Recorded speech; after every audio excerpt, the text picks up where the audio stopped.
in Russia, the first time that people can actually start appreciating this is now, when they understand that not having rights means being thrown away to the mid-grinder of the front line without being able to resist or defend yourself against it. Freedom means the freedom to move outside of Russia. And the dignity means that basically you can be respected by that state, by this judiciary system, etc., etc. Before that, Russians only valued personal freedom, to be able to, move, not having to register in their cities, being able to move to Moscow if they want a better life, or even such vulgar things as being able to freely sleep with whoever they want without accounting to the ideological bodies and institutions.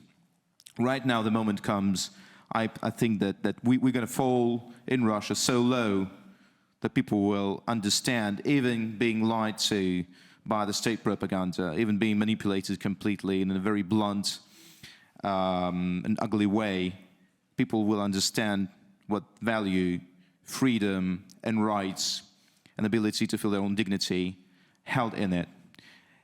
So will happen inevitably with China. And then the world is moving in the direction of freedoms, and they're not empty words, because they're actually guaranteeing you a human life that you're meriting, So inevitably, freedoms, rights, and human dignity will become more and more widespread demand among different populations. And I'm sure that after this, fall back into what seems to be obscurantism and I would say dark age of human history, with the atrocities that Hamas is committing in Israel and with the atrocities that Russia is committing in Ukraine, with this abuse of information distribution machines by the propaganda and terrorist newsmakers, I would say, like terrorist social media experts, who are flooding TikTok with the body camera records shot by the Hamas militants and terrorists during their terror attacks. All of that is a temporary fallback, in my opinion, and inevitably it will recalibrate and go back into a situation where we're going to see an ever juster, fairer, and prosperous future for us all. Yeah, this has been the trend long term, and it's true that each of us, I'm wrapping up. Each of us has these darker parts, the animal parts that are based on fear and mistrust. They have been very helpful for us to survive in the cave age, and they're increasingly harmful for us right now.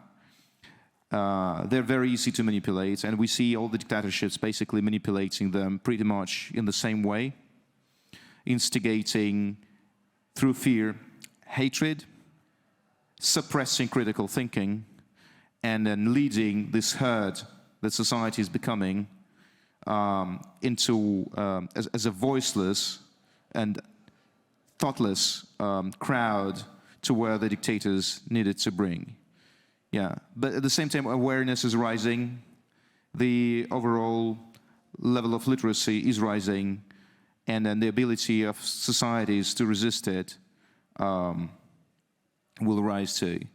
Some things, just the final words, can never be learned from the books. And I don't think that Russia has deserved the freedom it received when the Soviet Union collapsed. There was no demand for civil freedom, and there was no demand for human rights. There was just a demand for a decent material level of living. Right now, because of this catastrophic war that is costing not just Ukrainians, who are the primary victim of this unfair, horrible war, but also to the Russians, who are paying for this silence and their obedience with hundreds of thousands of their lives, that will ultimately, in a few years from now, give them the feeling of necessity of change. They will understand the price of this silence and this obedience, of this passivity, and they will inevitably come to the right conclusions after a certain time. And then the demand for this human life full of dignity will ultimately prevail.